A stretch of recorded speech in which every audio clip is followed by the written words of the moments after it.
Hello बंधु बान्धवीসকল, मैं आज আপোনালোকৰ ওচৰলৈ এটা টেষ্টি ৰেচিপি লৈ আহিছোঁ। পিঁয়াজ ভেন্দি মই পিঁয়াজ দুটা ডাঙৰ সাইজৰ এনেদৰে কাটি লৈছোঁ। আদা নহৰু পিঁয়াজ অকণমান পিচি লৈছোঁ আৰু এটা বিলাহী আৰু এইখিনি ভেন্দি লৈছোঁ। মই 2 ইঞ্চ কৰি কাটি লৈছোঁ আৰু এতিয়া মই কেৰাহী এটা বহাই দিছোঁ। তাত মই মিঠাতেল দি দিলোঁ 2 চামুচমান। এতিয়া মই পিঁয়াজখিনি ফ্ৰাই কৰি ল'ম ধুনীয়াকৈ। বেছি সময় ভাজিব নালাগে, 2 মিনিটমান ভাজিলে হৈ যাব। পিঁয়াজখিনি ভাজি লৈ মই পিঁয়াজখিনি প্লেটত ৰাখি দিম।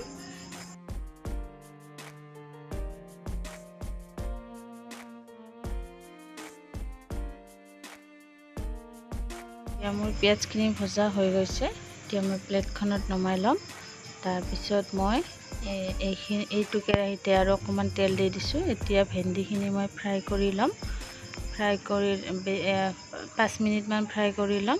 এইখিনি ভালদৰে লৰাই দিছোঁ আৰু এতিয়া মই ইয়াতে অকণমান হালধি পাউডাৰ দি দিছোঁ যাতে ভেন্দিখিনি ক'লা পৰি নাযায়, কালাৰটো ধুনীয়া সেউজীয়া হৈ থাকিব। তেতিয়াহ'লে আপোনালোকেও এনেদৰে ট্ৰাই কৰিবচোন আৰু কেনেকৈ মোক জনাব। খুব টেষ্টি হয় এই ৰেচিপিটো। মই প্ৰায় বনাই থাকোঁ, আমাৰ ঘৰৰ সকলোৱে ভাল পায়। সেইকাৰণে মই আপোনালোকৰ ওচৰত শ্বেয়াৰ কৰিলোঁ। আপোনালোকে কেনেকৈ মোক জনাব। এতিয়া মোৰ ভেন্দিখিনি ফ্ৰাই কৰা হৈ গ'ল আৰু কেৰাহীটোত মই অলপ তেল দি দিছোঁ। তেল ইমান বেছি দিব নালাগে। আৰু এতিয়া মই এচামুচ গোটা জিৰা দি দিছোঁ। গোটা জিৰাখিনি ধুনীয়াকৈ ভজা হৈ গ'ল।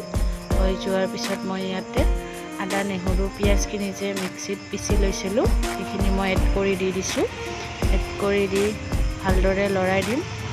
ভালদৰে লৰাই আছোঁ 2 মিনিটমান সময়। আদা নহৰুৰ কেঁচা গোন্ধটো যোৱালৈকে মই ভাজি ল'ম এইখিনি। এতিয়া এইখিনি মোৰ ভজা হৈ গৈছে।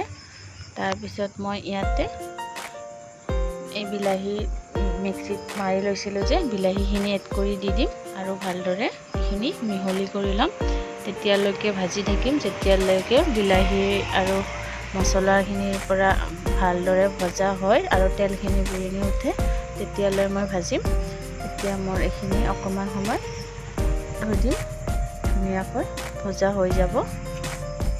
এতিয়া মই ইয়াতে ৰেড চিলি পাউডাৰ দিছোঁ আধা চামুচ আৰু জিৰা দিছোঁ এচামুচ আৰু ধনিয়া এচামুচ নহয় আধা চামুচ হ'ব আৰু নিমখ দিছোঁ আধা চামুচ। নিমখটো সোৱাদ অনুসৰি ল'ব, কম বেছি। তাৰপিছত মই এইখিনি ভালদৰে মিক্স কৰি দি দিছোঁ।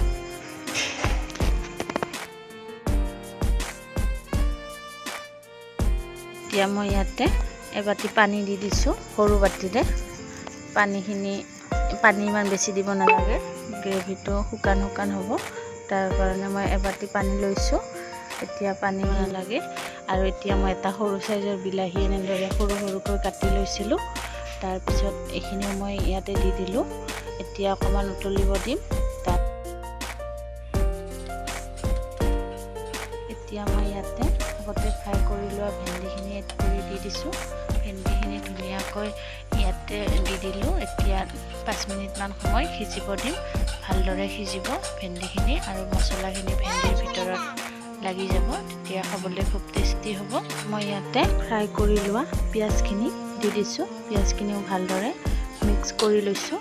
এবাৰ লৰাই দিম আৰু তাৰপিছত মই ইয়াতে ঢাকনিখন লগাই দিম। ঢাকনিখন লগাই 2 মিনিটমান সময় উতলিব দিম আৰু এচামুচ মই গৰম মছলা দি দিলোঁ। গৰম মছলাখিনি দি ভালদৰে লৰাই দিছোঁ।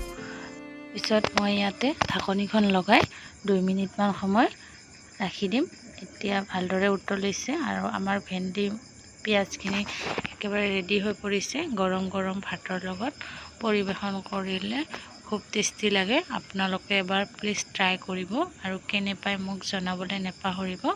আৰু মোৰ চেনেলটো যদি প্ৰথমবাৰৰ বাবে চাইছে please like comment and share কৰিব, ছাবস্ক্ৰাইব কৰি দিব। কাষতে থকা বেল আইকনটো দবাই দিব যাতে মোৰ আগলৈ আহিব লগা ভিডিঅ'বোৰৰ ন'টিফিকেশ্যন আহি যায়। এতিয়া মোৰ ৰেডি হৈ গ'ল। ধন্যবাদ।